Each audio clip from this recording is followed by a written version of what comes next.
크리스마스 시즌이 이제 다가왔습니다.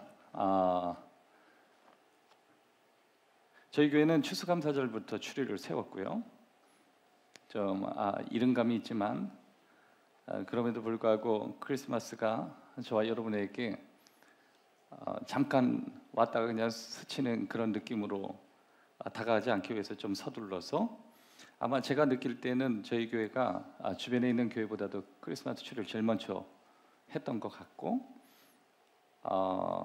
그리고 주변의 어떤 분위기 가운데 저희 교회 앞을 지나가는 모든 분들이 크리스마스 추리를 보면서 크리스마스를 또 생각할 수 있는 그런 계기가 되었을 거라고 생각합니다. 어쩌면 이 크리스마스가 저와 여러분에게 사치스럽게 느껴질 수도 있겠지만 크리스마스는 전혀 사치스러운 것이 아니라 우리에겐 희망이고 우리에겐 도전이고 우리에겐 평화이고 우리에겐 영광이에요. 그래서 우리는 메리 크리스마스 하는 거예요. 우리 한 번 더 합시다. 메리 크리스마스. 하나님께서 우리에게 예수님을 주셨죠. 그것도 아기 예수의 모습을 우리에게 주셨어요.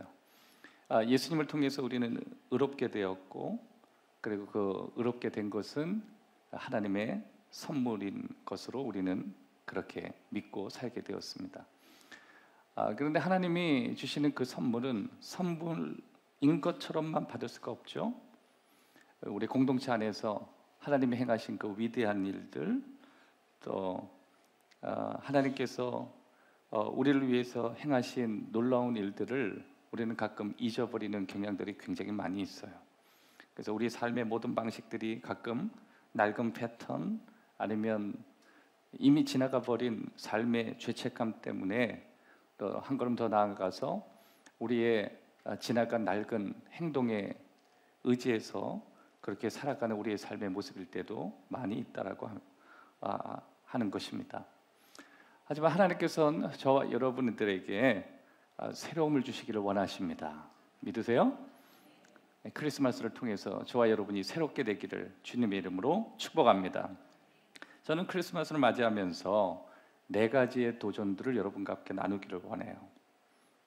크리스마스에 많은 도전들이 있겠지만 특별히 4가지의 도전들을 성경 안에서 저와 여러분들이 나누기를 원합니다. 첫 번째는 이 크리스마스라고 하는 것은 우리의 계획에 도전을 주시는 것입니다. 우리의 계획에 도전을 주십니다. 오늘 본문 1절에서 5절까지 제가 다시 한번 읽어드리도록 하겠습니다. 그때 가이사 아구스토가 영을 내려 천하로 다 호적하라 하였으니 이 호적은 구레노가 수리아 총독이 되었을 때 처음 한 것이라.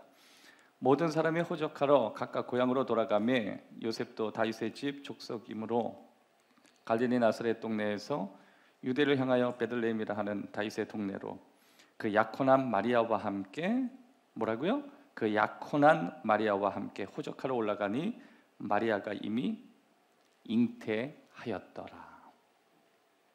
약혼한 마리아. 여러분, 이 마리아는 요셉과 결혼식을 계획하고 있었습니다. 그리고 요셉은 약혼을 통해서 마리아와 앞으로 결혼할 것이라고 이미 약속을 한 상태였어요. 근데 보통 이 약혼이라고 하는 것은 굉장히 오랜 기간 동안 시간을 가지기도 합니다. 지난번에 우리가 한번 말씀을 나눴죠. 왜 약혼을 한다고요? 결혼 준비금을 마련하기 위해서 남성들은 일하기 위해서 멀리 타국으로 가는 경우가 굉장히 많이 있기 때문에 최소 6개월에서 최대 몇 년까지도 약혼을 할 때가 있어요. 그런 거 보면 요셉이 그렇게 넉넉한 가정은 아니었다라고 하는 것이죠. 오늘도 그렇잖아요. 결혼하기 위해서 결혼을 하기에 앞서 우리가 뭔가 결혼 준비 자금을 준비한다는 건 정말 쉽지 않아요. 때로는 고통스럽기도 하고 또 그걸로 인해서 분쟁이 일어날 수 있는 충분한 여지가 될 수도 있습니다. 그러니까 최소 1년 정도의 약속을 잡는 거예요. 그러니까 다시 말해서 여자의 인생을 망치지 않겠다, 막 그런 거예요. 왜냐하면 여자의 인생을 충분히 망칠 수 있는 여지가 있기 때문에 그 준비하는 그 기간을 통해서 충분히 내가 준비됐다고 생각하면 드디어 가정이라는 것을 갖기 시작하는 것입니다. 하지만 미리 약속을 하는 그런 시간들이 필요했기 때문에 서로 간에 법적인 건 아니지만 도덕적으로 서로 약속을 하고 한 1년 정도, 최소 1년 정도 그렇게 시간을 잡게 되는 것입니다. 바로 그때 오늘 이 본문의 해프닝이 일어나기 시작하는 것입니다. 여러분이 잘 알고 있는 가브리엘 천사가 하나님의 메시지를 가지고 와서 마리아에게 메시지를 전하는 장면입니다. 누가복음 1장 28절인데 그에게 들어가 이르되 은혜를 받은 자여 평안할지어다 주께서 너와 함께 하시는도다. 여러분 가브리엘 천사 성경에 보면은 천사의 이름들이 구체적으로 다 나오지 않지만 우리에게 친숙한 천사의 이름이 있어요. 그게 이제 가브리엘 천사, 또 미카엘 천사. 미카엘 천사는 이 군사들을 관할하는 상징으로 우리가 알려 있고 또 하나님의 어떤 기쁜 소식을 전하는 천사 가운데 이 가브리엘 천사 굉장히 우리들에게 친숙하게 알려져 있습니다. 이 가브리엘 천사의 어떤 인상은 굉장히 완벽하고 완전하고 심지어 두려울 정도로 또 압도적인 그런 외모를 가지고 있는 것 같습니다. 여러분 요새 영화 가운데 그 서울의 봄이라는 거 보셔요? 서울의 봄. 아마 대부분 보셨을 거라고 생각해요. 우리 어린 친구들은 보지 않았지만 12.12 사태를 주제로 하는 그 영화를 봤어요. 저도 얼마나 그냥 강력하고 스펙타클하고 도전적이고. 근데 우리 아이들하고 같이 봤는데 그거 딱 보고 나오면서 저는 마음이 굉장히 무거운 마음을 들기도 하고, 참 영화 잘 만들었네 이러고 이제 나왔는데, 근데 우리 아이 중에 한 명이 그러더라고요. 정우성 진짜 잘생겼어 이러면서 나오더라고요. 하여튼 영화를 봐도요 이게 관점이 너무 달라. 그러다 옆에 있는 애도 그래요. 맞아. 나도 너무 깜짝 놀랐어. 여러분 사람이요 너무 잘생겨도요 그걸 압도당합니다. 여러분들이 지금 옆 사람을 보면서도 평안한 이유가 다 있는 거예요. 참 평안해. 내 영혼이 너무너무 평안해. 심지어 먼저 다가가서 말도 걸어요. 네. 심지어 메리 크리스마스도 이렇게 쉽게 합니다. 메리 크리스마스. 그러니까 여러분의 인상과 여러분의 어떤 태도나 느껴지는 게 가브리엘 천사가 아니라는 걸 꼭 기억하시고요. 쉽게 사세요. 편하게 사시고.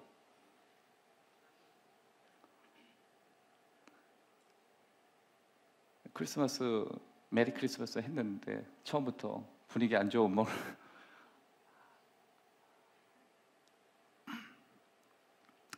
두려워하지 말라 그래요. 근데 가브리엘 천사는 곳곳에 하나님의 굉장히 기쁜 메시지를 그렇게 계속 전해요. 근데 가브리엘 천사가 분주하게 움직이는 장면들이 성경에 곳곳에 나와요. 마리아의 친척 가운데 하나가 엘리사벳 있잖아요. 엘리사벳 누구죠? 예수님보다 6개월 먼저 태어나게 될 세례 요한.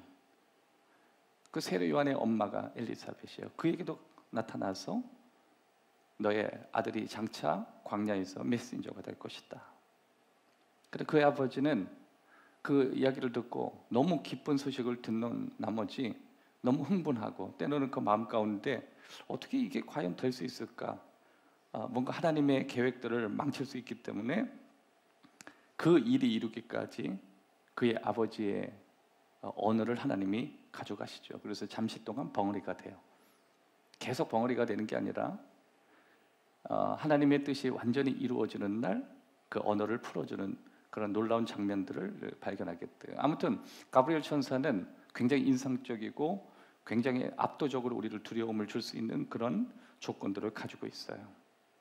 그런데 여러 것 가운데 그런 하나님의 놀라운 어떤 메시지를 받을 때 바로 그때 하나님은 불가능한 것이 없다라고 하는 아주 위대한 성경 말씀을 우리들에게 전달해 줘요.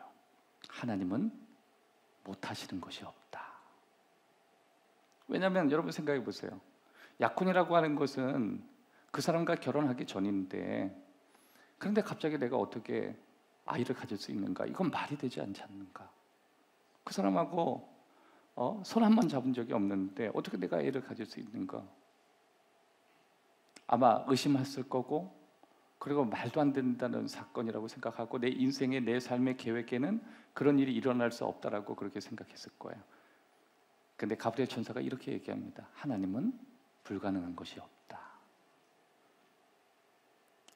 요셉도 그렇고 마리아도 그렇고 엘리사벳도 그렇고 모든 사람이 자기의 플랜들을 다 갖고 있었어요. 다 나름대로 자기의 삶의 계획들을 갖고 살아요.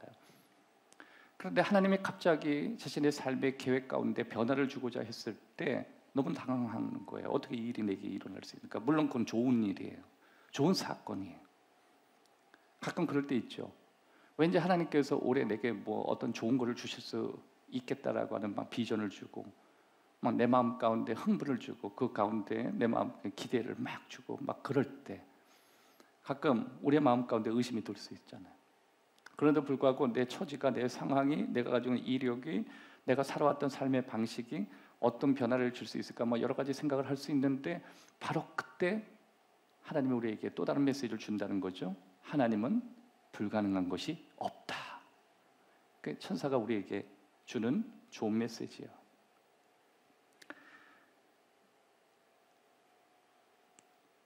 여러분, 이 성탄이라고 하는 건 뭐냐면 우리가 갖고 있는 수많은 계획에 도전하시는 하나님의 도전을 만나는 거예요. 요셉도 자신의 계획이 있었고 마리아도 자신의 계획이 있었지만 거기에 갑자기 하나님의 계획이 들어온 거예요. 도전. 여러분, 크리스마스 위기라고 해서 한 주간 동안 크리스마스를 진하게 느낄 수 있는 프로그램을 교회에서 준비했습니다.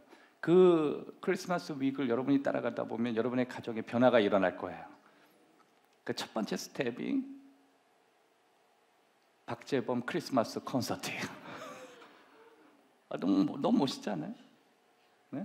박재범 크리스마스. 원래는 그냥 크리스마스 콘서트 하는데 우리 교회에서 그래도 찬양을 잘 부르는 사람에 속한다. 그리고 오랫동안 헌신하고 이 일에 대해서 시간을 들였고 물질을 들였고 그리고 여러 가지 열정을 들였고 이쯤 되면 개인의 이름을 줄만 하지 않겠는가. 그래서 개인의 이름을 주기로 결정했어요. 마치 모세 오경에 성경을 모세가 썼듯이 크리스마스 원래는 제이박 이러려고 그랬어요. 제이박 이렇게 하려고 그랬어요. 근데 멋있게 아마 당일날 이렇게 약간 재킷도 이렇게 좀 만들 생각이에요. 박재범 촥 콘서트.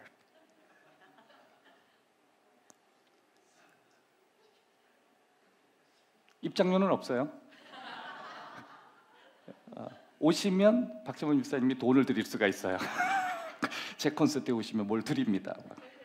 개인 막 사비를 막 들면서 감사합니다. 와주셔서 감사합니다. 여러분 그날 다 오실 거죠? 박재범 콘서트 그 스텝이에요. 그 다음에 이제 산타크로즈가 이제 크리스마스의 주인공은 아니죠. 크리스마스의 주인공은 예수님이세요. 동의하세요? 하지만 전통적으로 크리스마스는 이 산타라고 하는 이 클래시컬한 전통적인 걸 우리는 가지고 있어요. 그래서 심야 예배 대신 가족들이 다 같이 와서 영화도 보고 또 그때 이제 산타 할아버지도 우리가 모셔올 생각이에요. 누구인지는 비공개로. 근데 어저께 어떤 분이 저한테 그러더라고요. 이번에 산타는 정말 산타답게 했으면 좋겠다고. 그전에도 산타 할아버지 해서 포토 좀 만들었거든요. 근데 약간 그전에 산타 할아버지는 약간 동남아에서 데리고 온 느낌이 있다.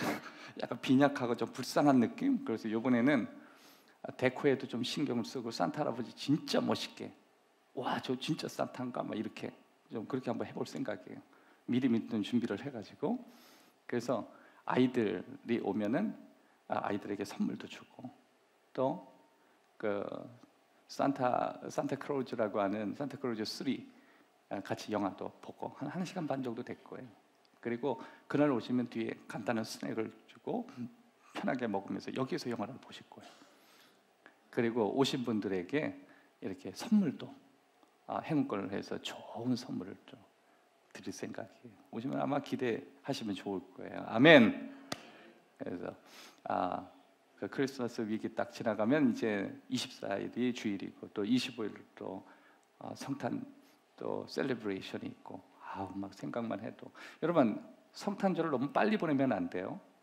이렇게 스텝을 밟으면서 음미하면서 느끼면서 그렇게 한 걸음씩 경험하는 여러분이 되었으면 좋겠습니다.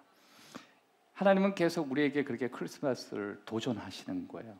여러분의 삶 속에, 여러분의 생각 속에. 자, 그러면 하나님의 크리스마스, 우리 성탄에 대한 도전이 아직 끝나지 않았는데 몇 가지 이유에서 하나님은 우리에게 도전을 해주시는 이유가 있습니다. 그 중에 첫 번째, 우리의 관심을 끌기 위해서요. 하나님이 왜 우리의 플랜 가운데 이 성탄이라는 걸 주셨나? 우리의 관심을 끌기 위해.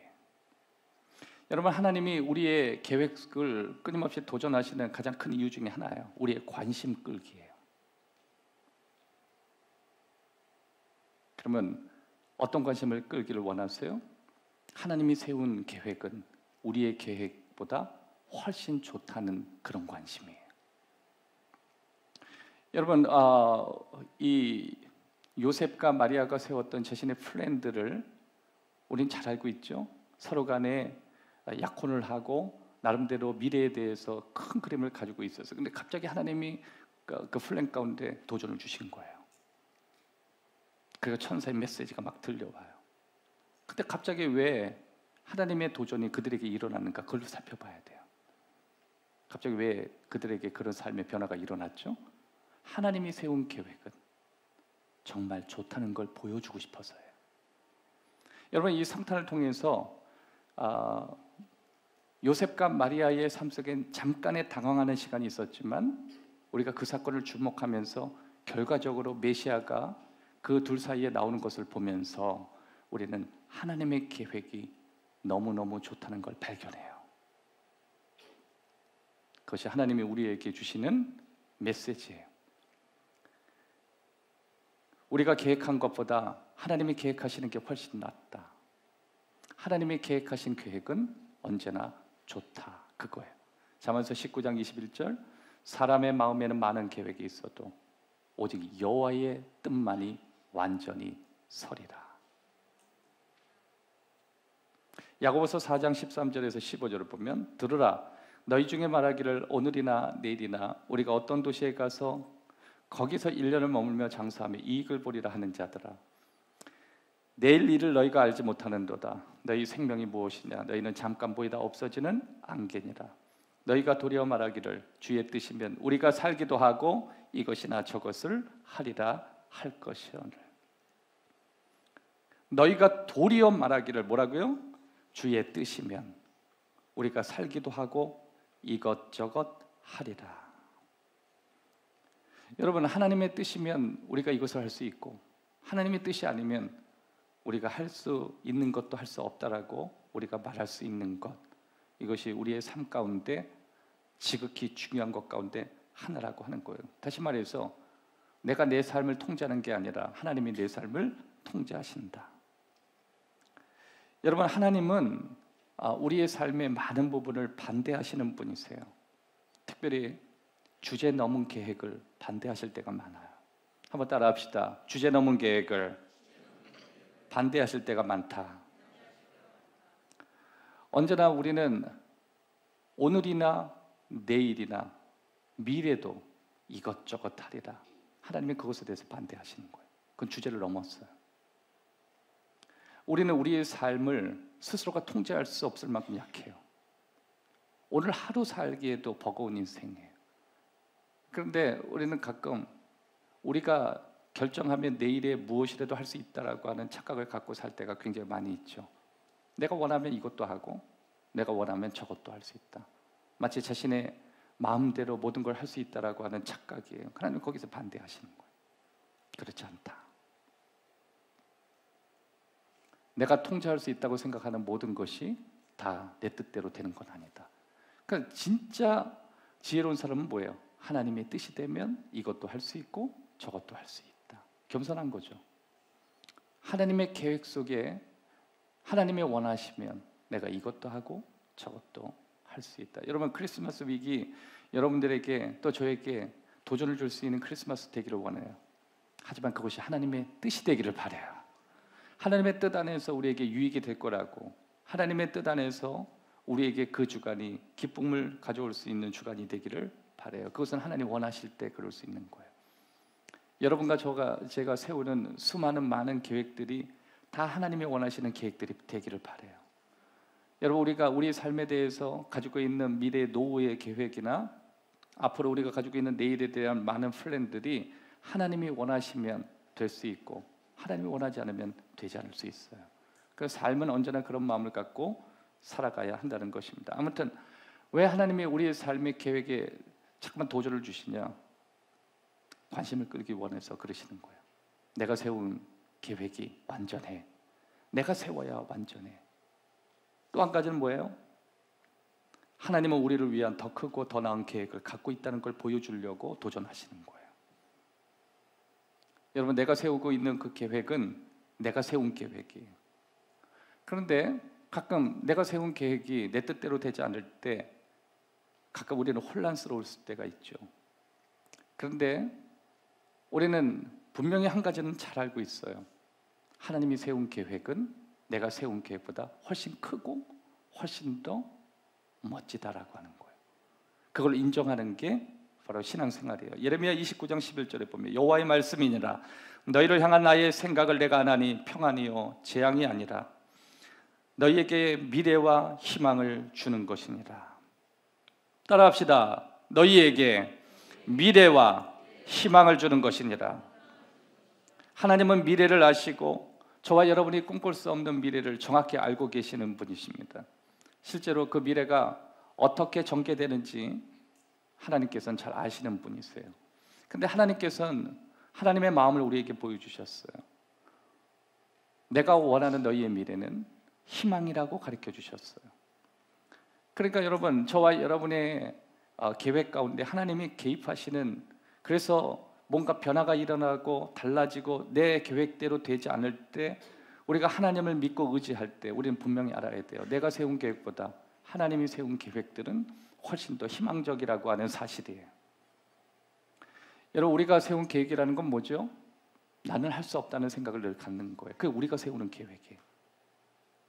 나는 할 수 없다. 왜? 내가 세웠으니까 내 능력 밖의 일은 내가 할 수 없는 거예요. 그래서 우리는 언제나 할 수 없다라고 생각하는 거예요. 근데 거기에 하나님이 계획하시면, 하나님이 그 계획 가운데 들어오시면 그래서 우리를 초월하시는 사건들을 주시는 거예요. 당연히 그것 또한 우리도 할 수 없다고 이야기해요. 하지만 거기엔 단서 하나가 붙습니다. 하나님이 함께 하시면 할 수 있습니다예요. 여러분, 성탄이 뭐냐면, 성탄은 내 삶에 갑작스럽게 하나님이 주시는 그 도전 때문에 벌어진 이 일은 더더구나 할 수 없습니다. 이 고백이 우리한테 나와요. 하지만 거기에는 하나님이 하시면 될 수가 있습니다. 하나님이 함께 하시면 할 수 있습니다. 여러분, 우리는 할 수 없다라고 하는 것, 이것은 우리 밖에 있는 일이라고 하는 고백이에요. 그런데 우리에게는 불가능하지만 하나님에게 불가능한 게 없기 때문에 하나님은 하나님에게 불가능한 것이 없는 그 안에서 저와 여러분에게 꿈도 주고 희망도 주고 비전도 주고 생각도 주는 거예요. 그게 뭐냐면 그게 계시예요. 계시는 꿈과 희망이에요. 그래서 하나님은 가끔 우리에게 말씀하실 때 계시를 통해서 주셔요.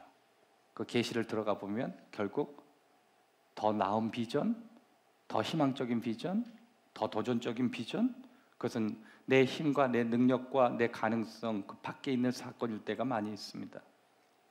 여러분, 가끔 우리는 뭔가 은혜를 받고 내 안에 열정이 막 불러 일어나요. 근데 가끔 내가 이렇게 열정이 있다고 내 지금 세운 이 계획들, 하나님 주신 계획들이 과연 될까? 이런 마음을 많이 가져요. 하지만 여러분, 분명한 것은 내가 가지고 있는 힘과 능력을 가지고는 불가능해요. 하지만 하나님께서 그 속에 꿈과 비전을 주신다는 건 뭐예요? 하나님이 함께 하시면 안 될 수 없는 게 없다라고 하는 것이에요. 가끔 우리가 할 수 없다라고 할 때 할 수 없는 이유가 뭐예요? 길이 없는 거예요. 길이 없는 거예요. 여러분, 가끔 우리가 길이 없다라고 할 때 우리가 할 수 없다고 얘기하는 거예요. 사업을 하려고 해도 뭔가 돌파할 수 있는 길이 보이지가 않는 거예요. 관계를 열어가려고 해도 그 관계를 더 진전시킬 수 있는 길이 보이지 않는 거예요. 뭔가 취업을 하려고 해도 그 취업의 길이 보이지 않는 거예요. 근데 여러분 그거 아세요? 하나님은 길을 만드시는 분이라는 거. 그래서 우리가 맨날 찬양했잖아요. 웨이메이커. 하나님은 길을 만드시는 거예요. 여러분, 2023년도 우리에겐 가끔 길이 보이지 않았어요. 그런데 아세요? 하나님이 원하시면 여러분의 인생이 2024년도에 웨이메이커가 일어날 줄, 여러분 자녀에게 웨이메이커가 일어날 줄, 여러분 인생 가운데 길을 만드시는 하나님이 역사하실 줄. 그래서 저와 여러분에게 비전이 중요한 거예요. 하나님은 길이 없는 곳에 길을 만드시거든요. 하나님께서는 우리의 계획이 너무 커서 도전하시는 게 아니에요. 그렇다고 우리의 계획이 너무 작아서 도전하시는 것도 아니에요. 하나님이 우리에게 끊임없이 우리 계획을 수정하시고 도전하시는 가장 큰 이유는 하나님이 가지고 계시는 계획이 더 크고 더 좋기 때문이에요. 여러분 지금까지 세웠던 계획이 나쁘다고 하나님께서 여러분의 계획을 바꾸려고 하는 것도 아니고, 그렇다고 여러분이 가지고 있는 계획들이 생각보다 하나님 보실 때 작아서 도전하시는 게 아니에요. 여러분과 제가 가지고 있는 것보다 하나님 가지고 계신 게 너무 더 좋으니까, 훨씬 더 좋으니까, 훨씬 더 크고 멋지니까 하나님의 관심을 끌고 여러분이 거기에 집중하기를 원하시는 거예요. 하나님은 언제나 부정적으로 우리에게 다가오지 않으세요. 내가 가지고 있는 것에 비해 네 것이 좋지 않고, 내가 가지고 있는 것에 비해 네 것이 초라하다고 그렇게 접촉하지 않으세요. 네 것도 좋고, 네가 세웠던 계획도 훌륭하고, 네가 세워왔던 계획도 멋지지만 잘 봐라, 내가 세운 계획이 훨씬 더 멋있다. 여러분 이번 크리스마스 이렇게 한 주간 동안 여러분이 세운 계획들이 아주 멋있을 거예요. 저는 그렇게 생각해요. 동창회를 만날 수 있고, 또 여러분이 세운 여러 가지 플랜 가운데 이번 12월 달은 이 사람도 만나고 저 사람도 만나고 할 것이 너무 많다, 흥분된다, 즐겁다, 이럴 수 있어요. 근데 단언코 제가 말씀드려요. 여러분이 세운 계획보다 교회가 세운 계획이 훨씬 멋있어요. J-POP, J-POP. 아니면 여러분이 코인 노래방으로 가시든지. 네, J-POP. 그 엄청난 조명에 매너 있게 여러분을 맞이하는 뒤쪽에 그 스태프들, 네. 메모리 폼으로 되어 있는 여러분의 그 좌석들. 사실 심야 예배에 여전히 통성 기도를 하고 막 주여 주여 부르짖는 게 그렇게 해야 되는가 고민하다가 이 크리스마스는 우리의 시간이 아니라 하나님이 우리에게 주신 축복의 시간이기 때문에 그 흐름을 따라가 보자, 그런 생각을 해봤어요. 그래서 그날은 예배가 아니라 여러분의 가족들이 함께 할 수 있는 시간을 만들어준 거예요. 너무 멋지지 않아요? 여러분이 세운 계획도 훌륭하겠지만 하나님이 교회를 통해 세운 계획은 훨씬 더 훌륭하실 거예요. 또 여러분이 25일 날 셀러브레이션을 오시게 되면 여러분이 집에서 드실 음식들보다 교회에서 준비할 음식이 훨씬 더 훌륭할 거예요. 지난주에 우리가 약간 약점 중에 하나는 뭐냐면 등갈비를 많이 못 드렸다는 게 좀 안타까웠어요. 이번에는 그냥 등갈비를 쭉 깔아버릴 생각입니다. 그래서 막 그냥 고기를 막 더 이상 고기 씹을 때 턱이 아프다 할 정도로 그냥 등갈비를 하고요. 우리 장로님 벌써 그런 거에 하나님께서 특화된 은사를 주셔서 고기 구우시는 분들 미리 다 초대해서 몇 주 전에 등갈비를 먼저 그분들 먼저 이게 굽고 이렇게 해야겠다고, 그래서 스탠바이를 거셔야겠다. 근데 우리 다른 사람은 말하면 좀 공감이 되는데 장로님이 말씀하시면 공감 못하는 게, 장로님은 그 먹는 걸 너무 좋아하시니까 그렇게 드시고 얘기하는 걸 좋으니까 이거 사람들 모으려고 하나, 뭘 자꾸만 먹이는 거 좋아하니까. 아무튼 미리 등갈비 해가지고 최적의 온도로 여러분 드실 수 있도록, 하여튼 이번에는 업그레이드를 했는데 이번에는 그 업그레이드한 거를 더 넓게, 더 풍성하게 그렇게 할 수 있도록 할 생각입니다. 여러분이 세운 계획보다 하나님이 여러분을 향해서 여러분의 마음을 위로하시고 여러분을 축복하시는 계획들이 훨씬 크다는 걸 아셨으면 좋겠고, 여러분의 가족들을 초대하십시오. 그래, 여러분 가까운 사람과 초대하십시오. 그리고 교회가 그렇게 심각하고 어려운 곳이 아니라는 걸 보여주십시오. 교회가 당신이 세운 계획보다 훨씬 멋있고, 또 당신의 무엇을 짜내는 곳이 아니라 교회가 여러분에게 관대하고 너그럽다는 걸 보여주십시오. 그리고 교회가 더 세련되고 여러분이 생각하는 계획보다 훨씬 크고 훌륭하다는 걸 보여주는 아름다운 위크가 될 것입니다. 누가복음 1장 38절에 보면 마리아가 이르되 주의 여종이오니 말씀대로 내게 이루소서 하며 천사가 떠나가니라. 우리가 함께 해야 될 구절이에요. 한번 따라합시다. 나는 주님의 종입니다. 다시요. 나는 주님의 종입니다. 바로 요셉도 같은 일을 하게 됩니다. 마태복음 1장 24절에 보면 요셉이 잠에서 깨어 일어나 주의 사자의 분부대로 행하여 그 아내를 데려왔으나. 요셉이 일찍 잠을 잤던 것 같아요. 왜 그러냐면 자신이 약혼했던 마리아가 굉장히 순결했던 여인인 줄 알았는데 갑자기 천사를 통해서 난데없이 애를 가졌다고 하니까 너무 복잡한 긴 날을 가졌던 것 같아요. 몰라 나 잠잘래, 아마 그랬던 것 같아요. 그래서 잠을 자고 딱 깨는 순간 하나님의 마음에 울림이 있어서 마리아가 고백한 대로 난 주님의 종이니 그렇게 하겠다. 그러니까 여러분, 그런 마리아도 이 고백을 했지만 마태복음 1장 28절을 보면 요셉도 내가 주의 종이니 내 계획과 다르지만 난 당신의 계획이 내 삶에 훨씬 훌륭하다는 걸 인정하겠습니다. 그리고 하나님의 계획에 자신의 삶을 드려요. 결국 하나님이 가장 최고의 계획을 그들에게 보여주시는 것입니다. 여러분, 우리를 향한 하나님의 계획을 우리가 경험하기 위해서 우리는 하나님의 그 계획에 올인해야 돼요. 나를 향해서, 우리를 향해서 하나님이 주신 그 훌륭한 계획들을 만나기 위해서는 올인해야 돼요. 때로는 내 전부를 던져야 돼요. 때로는 우리의 가족의 모든 걸 거기다 던져야 돼요.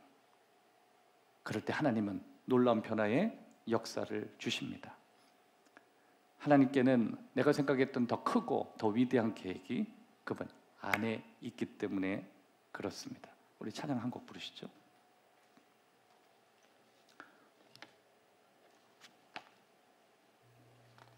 내가 주인 삼은 모든 것 내려놓고 우리 찬양합시다.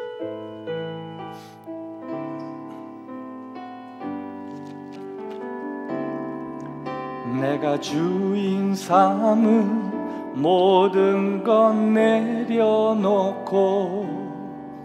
내 주 되신 주 앞에 나가 내가 사랑했던 모든 것 내려놓고 주님만 사랑해. 다시 한번요. 내가 주인 삼은 모든 것 내려놓고 내 주 되신 주 앞에 나가 내가 사랑했던 모든 것 내려놓고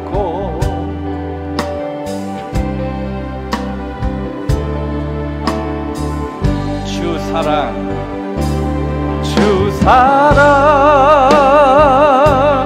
거친 풍랑에도 깊은 바다처럼 나를 잠잠케 해. 주 사랑 내 영혼의 반석 그 사랑 위에 서리. 다시 한번요. 내가 주인 삼은 내가 주인 삼은 모든 건 내려놓고 내 주 되신 주 앞에 나가 내가 사랑했던 모든 건 내려놓고 주님만 사랑해. 주 사랑 거친 풍랑에도 깊은 바다처럼 나를 잠잠케 해. 주 사랑 내 영혼의 반석 그 사랑 위에 서리. 주 사랑 주 사랑 거친 풍랑에도 깊은 바다처럼 나를 잠잠케 해. 주 사랑 내 영혼의 반석 그 사랑 위에. 주 사랑 주 사랑 거친 풍랑에도 깊은 바다처럼 나를 잠잠케 해. 주 사랑 내 영혼의 반석 그 사랑 위에 서리. 자, 2절 뻔했는데요. 25일 날은 굉장히 분주한 날이 되고 굉장히 흥분하는 날이 되고 굉장히 즐거운 날이 될 거예요. 왜 그러냐면 25일 아침에 여러분이 11시에 우리가 온 가족들이 함께 모여서 예배를 드리게 됐죠. 주일이 24일이고 25일이 크리스마스 성탄절이 되는 거예요. 그리고 나서 곧 셀레브레이션, 여러분이 알고 있는 멋진 만찬을 우리가 하게 돼요. 그리고 나서 여러분 집으로 다 가셨다가 오후에 여기 6시까지 오시면 그렇게 유명한 제이박 콘서트가 아니에요. 뭐죠? 네, 갓 탤런트를 해요. 10개의 팀이 준비되어 있대요. 다시 말해서 여러분이 화려한 10개의 공연이 준비되어 있는 거예요. 여러분 언제나 크리스마스는요 너무너무 빨리 지나가고 어쩔 때는 야 이게 뭔가 할 정도로 너무 빨리 지나가요. 그런데 이번 크리스마스는 굉장히 천천히 느끼면서 때로는 그 크리스마스 시즌 안에 눈도 왔으면 좋겠다 이런 생각을 해요.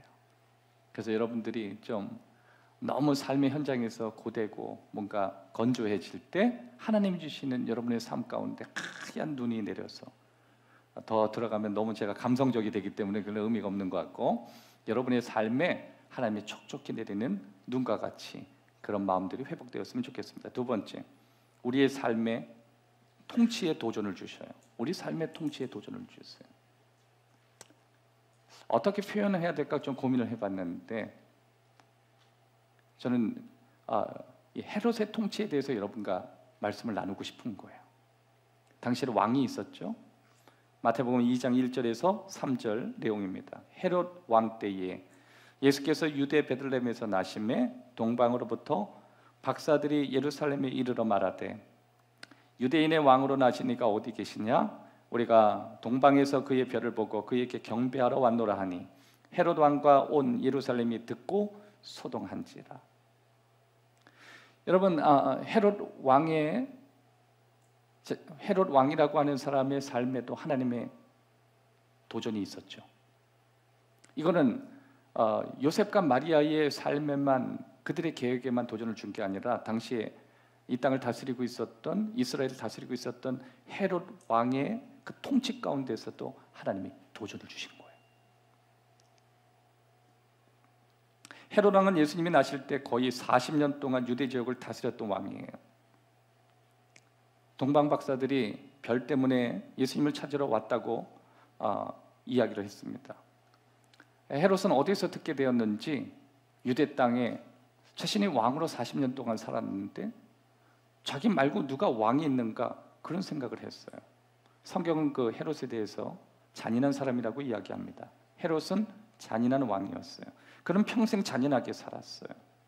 그리고 헤롯은 자신의 경쟁자라고 생각하고 인식하면 그 사람들 다 죽여야 자기의 속이 풀렸던 사람이었습니다. 심지어 이 헤롯은 자기 아내를 살해했고 자기의 어머니를 살해했던 사람이에요.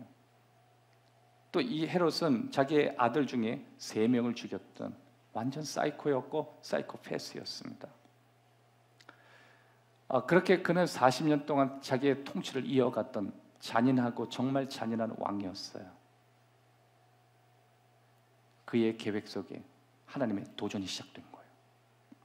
여러분, 어쩌면 헤롯은 하나님이 주시는 그 더 큰 계획 가운데 환영하고 자신이 지금까지 살아왔던 삶의 모든 계획을 내놓을 수 있는 중요한 찬스였습니다.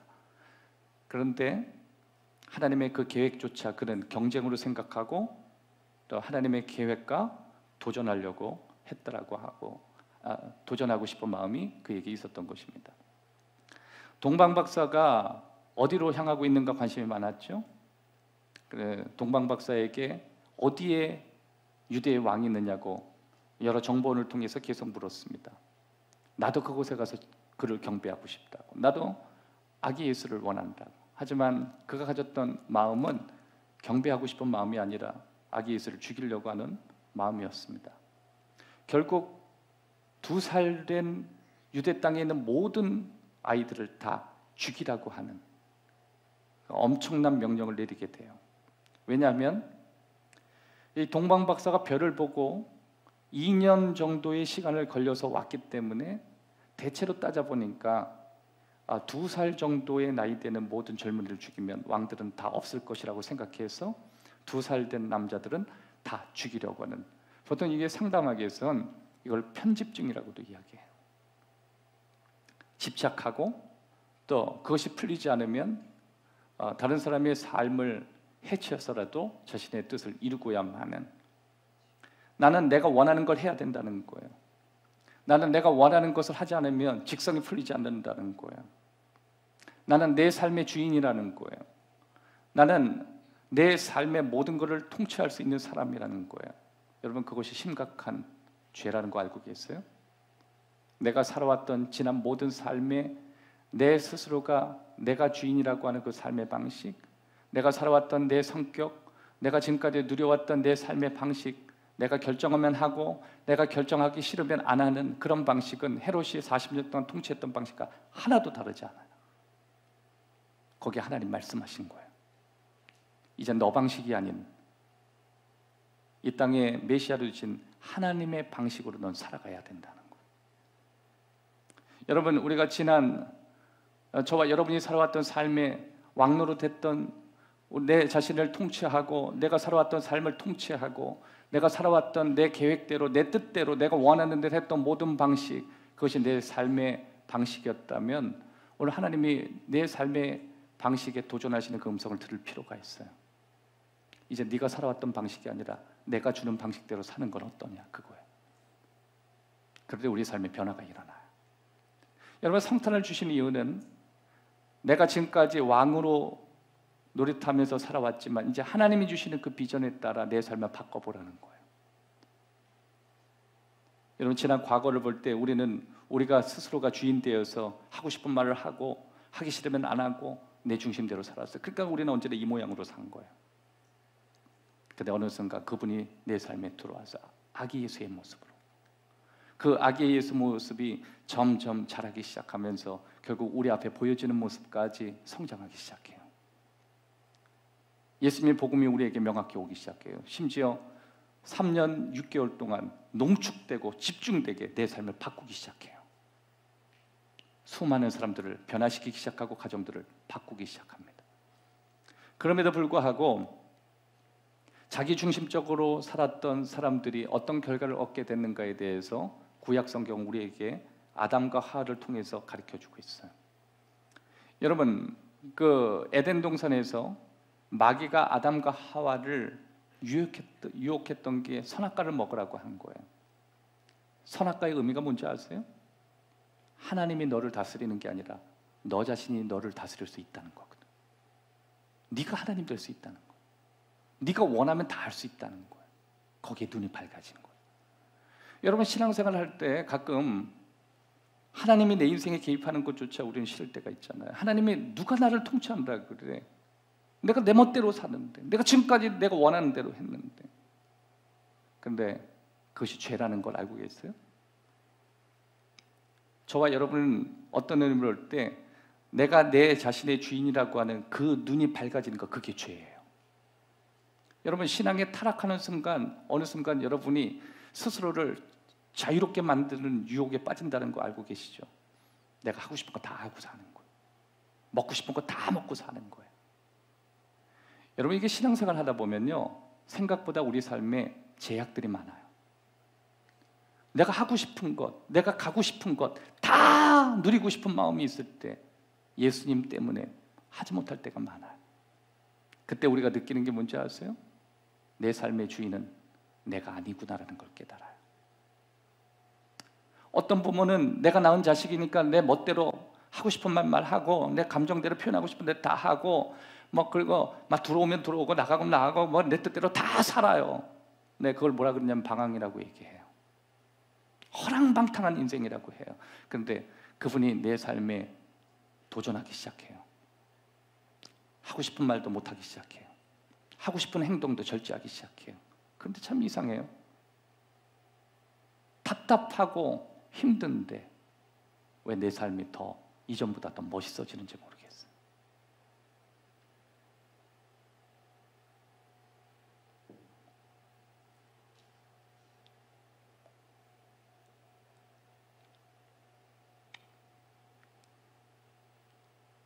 하나님의 계획을 의심하지 마십시오. 하나님의 계획은 언제나 승리하십니다. 세 번째, 크리스마스는 우리의 인내심에 도전을 주십니다. 여러분, 제 인생에 있어서 또 여러분의 인생에 있어서 가장 긴 밤이 언제일까 생각을 해보면 전 크리스마스 이브가 되기를 바라요. 365일은 똑같은데 24시간 똑같은데 가장 길었던 밤이 언젠가 제가 생각해 보면 크리스마스 이브였어요. 왜냐하면 성탄절 전야가 제 인생은 언제나 길게 느껴졌거든요. 그래서 예전에 아마 지금은 아파트에서 고발 들어가기 때문에 안 되는데 민원이 들어와서 제가 학생 때 심지어 제가 사역을 하는 부교육자 생활을 할 때 새벽송 이거 많이 했습니다. 띵동 띵동 고요한 밤, 약간 클래시컬한데 괜찮아요. 네, 약간 귀신 나올 것 같기도 하지만 우리 때는 그랬어요. 양초 이렇게 캔들 올려놓고 고요한 밤, 거룩한 밤만 그러면은 기다렸어요. 집에서 막 초코파이, 과자 종합 선물 세트 지금 감사합니다. 지금 생각해 보면 수구말로 다녔던 것 같아요. 청년들하고 다 수구말로 감사합니다. 그래서 막 이브날 얼마나 좋았는지 몰라요. 그리고 그 저녁에 와서요, 지금도 잊지를 못해요. 이게 성탄절 그 전야 때 늦게까지 막 난로 피면서 거기에서 막 밤새 얘기하고 심지어 여러분 성탄절 전야절 때 귀신 얘기도 했거든요. 우리 청년끼리 막 얼마나 좋은데요. 그래서 성탄절 딱 당일날 졸고 있는 건 다 청년들이었어. 그래도 여러분 제 인생의 가장 긴 시간이 언제였냐면 그 성탄 이브였거든. 제 인생의 가장 긴 밤이었어요. 여러분, 가끔 우리 삶에 길게 느껴지는 시간들이 있을 때가 있거든요. 내 인생의 가장 긴 밤을 보내야 되는 시간. 때론 그거 우리 가정 안에 환자가 있든지 아니면 여러분이 정말 평안하고 아니면 좋은 시간이 아닌 어려운 시간에 그 하루가 긴 밤일 때예요. 정말 그 긴 밤이라고 하는 것은 우리의 삶의 인내 한계에 더 길어지는 그 고통을 느낄 때가 있어요. 그런데 우리가 인내하고 있는 바로 그 시간에 좀 더 인내해야 된다는 도전을 하나님이 주실 때가 있거든요. 왜냐하면 다음 날이 성탄절이기 때문에 그래요. 예수님이 이 땅에 오시기 그 전날까지 그 밤들이 굉장히 길었다는 거 여러분 알고 계세요? 정말 무서웠고 잔인한 시간이었고, 어떤 가정은 2살 아래의 아이들이 다 죽어야 되는 수많은 비명 가운데 시간들이 팽배했고, 여기저기 곡소리가 들리기 시작했어요. 정말 긴 밤이었어요. 근데 결국 크리스마스가 다가왔습니다. 누가복음 2장 25절 이하의 말씀, 좀 길지만 제가 빠르게 읽도록 하겠습니다. 예루살렘에 시몬이라 하는 사람이 있으니 이 사람을 의롭고 경건하여 이스라엘의 위로를 기다리는 자라. 성령이 그 위에 계시더라. 그가 주의 그리스도를 보기 전에는 죽지 아니하라 하는 성령의 지시를 받았더니 성령의 감동으로 성전에 들어가매 마침 부모가 율법의 관례대로 행하고자 하여 그 아기 예수를 데리고 오는지라. 시몬이 아기 예수를 안고 하나님을 찬송하여 이르되, 주제여, 이제는 말씀하신 대로 종을 평안히 놓아주시는도다. 내 눈이 주의 구원을 보았사오니 이는 만민 앞에 예비한 것이요 이방을 비추는 빛이요 주의 백성 이스라엘의 영광입니다 하니. 시몬은 나이가 많은 할아버지였어요. 그런데 하나님이 이 시몬에게 약속을 줬습니다. 죽기 전에 이 땅의 메시아를 당신이 보게 될 거라고. 이 시몬은 하나님의 그 약속을 붙들었던 것 같아요. 성령께서 그 마음 가운데 어느 날 주셨던 약속이었던 것 같아요. 근데 이미 하나님의 약속이 온 지 너무 오랜 세월이 지났는지, 내가 죽기 전에 하나님 약속을 만나기는 참 어렵겠구나, 이런 생각을 했던 것 같아요. 그리고 이 시므온은 분명히 자기가 예루살렘에서 살고 있었기 때문에 메시아를 보아도 분명히 보게 될 텐데 내가 본들 예루살렘밖에 더 있겠는가. 그러나 아마 예루살렘에 수백 번, 수천 번 올라갔을 거예요. 왜냐하면 분명히 하나님이 볼 것이라고 했거든요. 어디에서 볼 것이라고 한 게 아니라 그냥 볼 것이라고. 자신이 할 수 있는 것은 자신의 있는 지경 안에서 자신이 최선을 다하는 거였어요. 그러니까 그가 오늘은 이 땅에 오신 메시아를 볼까?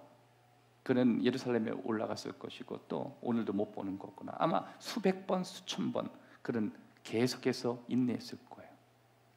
포기할 쯤 되어서도 아니야, 하나님 분명히 죽기 전에 보여주신다 그랬어. 자기의 감동이 아니었어요. 따라합시다. 성령의 감동으로. 그래서 어느 특별한 날이었습니다. 그가 올라갔을 때 아기 예수를 만나게 된 거예요. 수백 번, 수천 번 그는 인내해야 됐어요. 자신이 생각하는 인내의 한계점을 더 넘어야 됐어요. 자신이 계산했던 그 시간을 넘어야 됐어요. 자신이 추측했던 그 시간들을 넘어야 됐어요. 그런데 하나님이 보여주셨어요. 드디어 그는 아기 예수를 눈앞에서 보게 되었습니다. 여러분, 기다림이 없이 하나님의 약속을 받은 사람은 아무도 없어요. 하나님의 약속은 언제나 기다림이 필요해요. 한번 따라할까요? 약속이 클수록 기다리는 시간도 길다. 믿으세요? 약속이 클수록 기다림의 시간도 길어요. 여러분이 하나님께 어떤 약속을 붙들고 무엇을 놓고 기도하시는지를 생각해 보면 여러분은 그 약속을 잊고 사는 사람인지, 아니면 하나님의 약속이 여러분의 인생 가운데 잊혀졌는지, 어쩌면 하나님은 잊지 않았는데 우리만 잊어버린 거예요. 심지어 우리는 포기하기까지 한 거죠.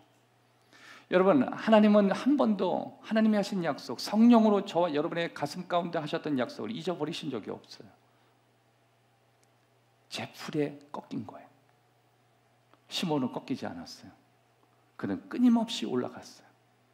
여러분, 예수님이 예루살렘에 늘 있는 분도 아니었어요. 베들레헴에 계셨다가 스페셜한 날을 잡고 그날 올라갔는데, 만약에 시몬이 그날 예루살렘을 올라가지 않고 낙심하고 좌절하고 집안에 누워 있었으면 그는 예수님을 못 만났어요. 여러분, 여러분이 오늘 크리스마스 그 위기 가운데 여러분의 삶의 변화의 주관이 될 줄을 몰라요. 성탄절 셀레브레이션에 여러분의 가정이 변화될 줄 아무도 몰라요. 여러분, 이 성탄 12월에 여러분의 인생에 대박이 터질 줄 아무도 몰라요. 여러분이 지금까지 기도했던 모든 기도의 제목이 12월 달에 다 몰려올 줄 아무도 몰라요.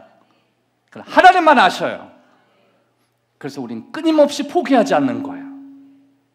여러분, 혹시 여러분의 가족에 누군가가 돌아오기를 기도하십니까? 그러면 12월에 돌아올 수도 있다고 기대해 보십시오.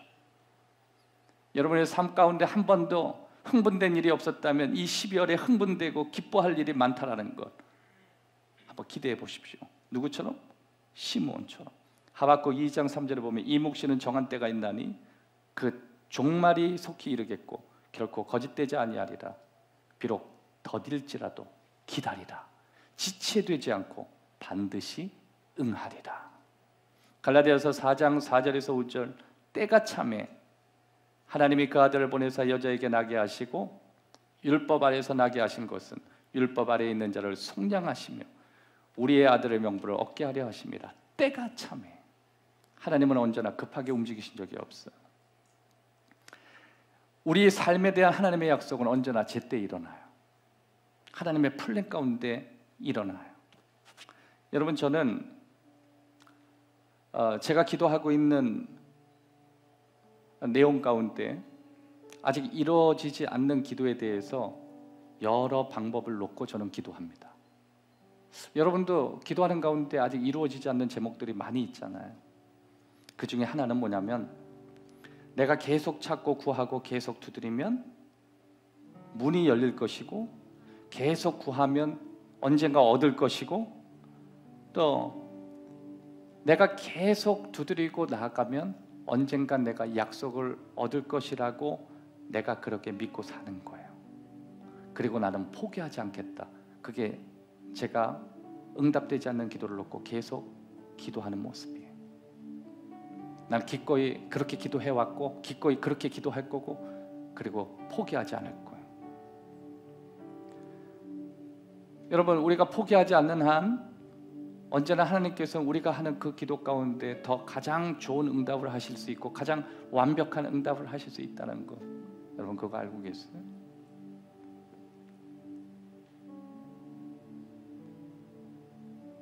저는 오늘 여기 콰이어에 우리 원욱 청년 딱 올라온 모습을 보고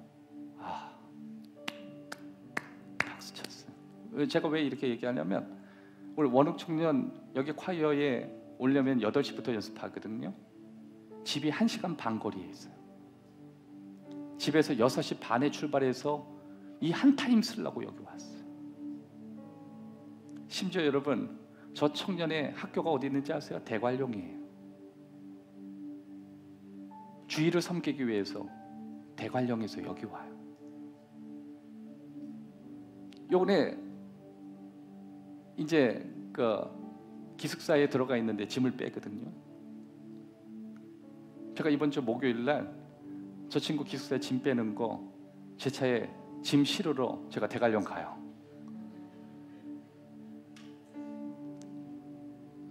윤수도 같이 간대요.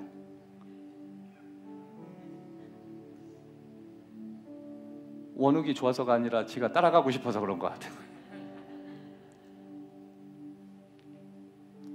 근데 저는 원욱 청년이 이 자리에 있기까지 누군가는 정말 기도했겠죠. 누군가 눈물을 흘렸겠죠. 하나님의 플랜은 정말 이해가 되지 않아요. 제가 어저께 그냥 툭 얘기한 거예요. 1시간 이제 야 원우가 너 다른 애들 다 여기서 헌신하는데 너 그러면 6시 반인데 야 그래도 올라가. 그래서 그냥 연습만 하고 안 올 줄 알았는데 오늘 탁 서 있는. 저는 저 청년이 이번 주에 쓰고 다음 주 잠자느라고 못 와도 괜찮아요. 오늘이 한 번으로 충분해요. 훌륭해. 근데 저 형제는 군대 나왔거든요. 저는 믿어요.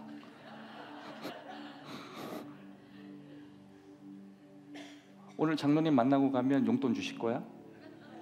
장로님 꼭 만나고 끝나고 장로님 꼭 만나야 돼. 장로님은 선한 사업 하시는 분이시거든.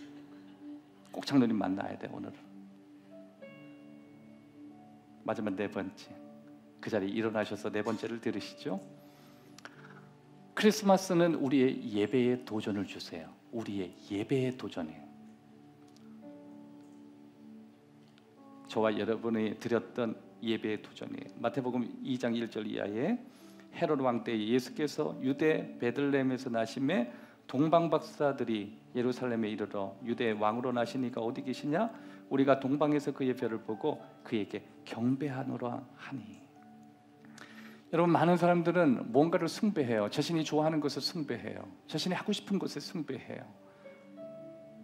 그런데 대부분 자신의 주변의 삶의 내용들을 숭배하지만, 그리고 저와 여러분들은 누군가를 아니면 무언가를 거기에 숭배를 하지만, 하나님의 어느 순간 우리가 진짜 숭배하고 예배해야 될 대상이 누군가 도전하세요. 우리가 진짜 예배해야 될 대상은 내가 좋아하는 게 아니라 하나님이 우리에게 보여주신 예수님이에요. 성탄절은 내가 진짜 누구를 예배해야 되는가를 도전하시는 날이에요. 성경에 보면은 우리가 살아왔던 모든 삶의 수많은 예배했던 것들을 다 내려놓고 진짜 예배해야 될 대상이 누구인가를 깨닫게 되는 것을 크리스마스 시즌을 통해서 알게 하시는 거예요. 여러분, 그래서 크리스마스 시즌은 성탄절 하나만 있는 게 아니에요. 이 12월 이제 시작하는 이 스텝부터 예수님의 그 발자취를 느끼고 하나님의 숨결을 느끼고 내 삶에 점점 희미하게 가까이 오시는, 그래서 정말 나는 하나님을 예배할 그런 사람이구나. 내가 하나님을 예배하다니, 이걸 내가 이렇게 늦게 깨달았지? 내가 지금까지 건물에 의지하고 내가 살아왔던 이력에 의지하고 내가 살아왔던 사람에 의지하는데 그게 아니라 이게 하나님을 예배해야 되는 거구나. 내가 왜 이걸 늦게 깨달았을까? 여러분, 저와 여러분들이 너무 늦었다라고 하는 그 순간에 예배할 대상을 깨닫지 않기를 바라요. 이 성탄절을 맞이해서 진짜 예배는 내가 하나님을 하는 게 맞구나. 그래서 오늘 돌아가는 발걸음에 여러분의 가슴에 감동이 있기를 바라요. 그리고 여러분의 삶 속에 오늘 하나님을 예배하고 왔구나, 그 감동이 여러분에게 있기를 바라요. 오늘 우리는 4가지의 말씀을 나눴습니다. 하나님이 우리에게 주시는 크리스마스 메시지라고 하는 큰 주제에 첫 번째, 무엇을 도전하시는가요? 첫 번째, 내가 세웠던 계획에 도전을 주셨다. 내 계획대로 살았지만 그게 아니구나. 두 번째, 내가 지금까지 내가 내 삶의 주인이었는데 이제는 너 스스로가 너 자신의 주인이 아니라 내가 주인이 됨을 기억하라고 하는, 또 한 가지, 내가 지금까지 기다리고 살았는데 내 인내와 기다림에 도전을 주시는 거예요. 포기하지 말라. 네 번째는 지금까지 내가 예배했던 것을 다시 생각하면서 아기 예수를 진정 예배합니다. 하나님을 예배합니다. 기도합시다.